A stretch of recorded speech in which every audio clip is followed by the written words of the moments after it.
Hello, you legends. Welcome to Veloharmony. Guys and girls, YouTubers, and Veloharmony legends. I want to talk today about crank arm lengths and whether they really matter. I've experimented with crank arm lengths from 172.5, which was on the first bike, my first serious bike I got into, up to 180. I've used 172.5, 175, 177.5, and 180. I noticed no difference. The biggest hassle was when I went up from 172.5 to 175. What I did notice was, because I'm a sprinter, naturally. All the other things like climbing and time trialing, I had to work on that. I noticed that it took me 2 to 3 weeks to get my snap every time I went up. So I only changed cranks when I was doing time trials. I used to go from 175 to 1775, sometimes 180. It gave me more leverage when I changed the cranks. Other than that, I mean, I could push a bigger gear a little easier. That was my feel from it. But really, it wasn't a big difference, because once you train with the cranks, your body kind of adapts.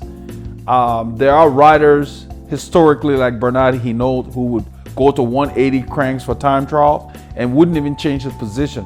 What I did when I changed cranks, I modified my position.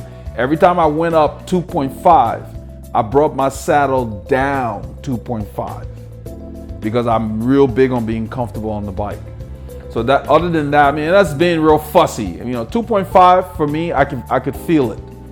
For somebody else, it may not be a big deal, so you don't have to. But I don't believe that it makes that big of a difference. I think that you need to just find a pair of cranks and train on it. Now, there are people like women and smaller guys that may need to ride a 170 crank. Some women ride 160 or 165, and usually that's discovered during the fit. You know, comes back to fit again. Because whatever cranks you ride, once your body adapts, then really it's not that big a deal. If you're going to change your cranks and go up, you're going to need 2 to 3 weeks to get that snap for your sprint. That's the main thing that you have to readjust to. Other than that, really, you just find a crank length that you like. I currently ride 175. I settled on 175. The 172.5 just fell short for me. I mean, I've got a 35-inch inseam. My legs are very long, so the 175 does not feel very long for me. There are riders that I used to ride with when we did track sessions at the Alkek Velodrome. We used to use shorter cranks because in track events, the shorter cranks made a difference in how quickly you got up to speed. So you will find that in those specialized settings, a lot of track riders use shorter cranks. But when they go to the road, because these guys that train at the track, they also train on the road. Their road bikes, they use their standard 172.5 or 175. Then on the track, they might do 170 or go down to 172.5. So they only use the short cranks for track sessions. They did not use it on the road. It's best to just find one that works for you. Most of the bikes are coming with 172.5, but if you're over, say, 5'10", 175 would probably be very, very easy for you to adapt to. They're not that long. We're talking 2.5 millimeter changes between there. Not significant. If you're going from 170 to 180, yeah, that's gonna be significant. So I don't think they make that big of a difference for the road. I think you should just find a crank that you like, a length that you like, train with it so your body adapts to it. I mean, I have 175s on here, and I've seen where my cadence numbers in a sprint had hit 156. That's a lot of spinning.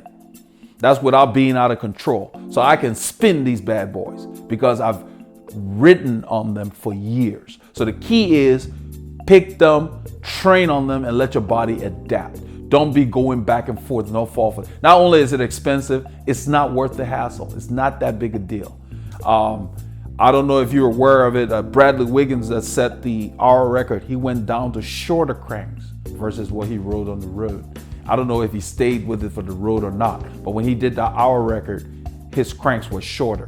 So when you're in specialized events, you could probably do that. But for the most part, it's better to just pick a length and let your body adapt to it. So post your comments and questions below.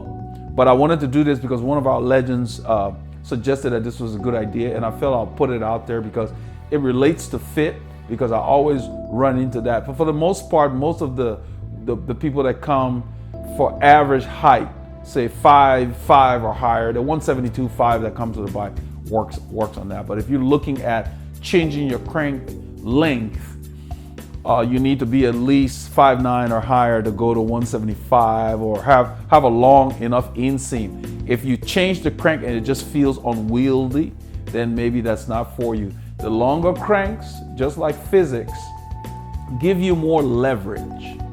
The shorter cranks basically are harder to turn bigger gears. So the shorter cranks gives you easier snap, easier spinning. But if you start muscling a big gear, you don't have that leverage. And it changes your pedaling circle.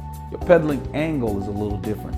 So if you're somebody who mashes a lot of big gear, yeah, longer cranks may give you more leverage. But then what else are you sacrificing? Because I believe that once you adapt to it, I don't think it makes that big of a difference. So that's my spin on the topic. Feel free to post your comments and questions below, and be safe when you're out there.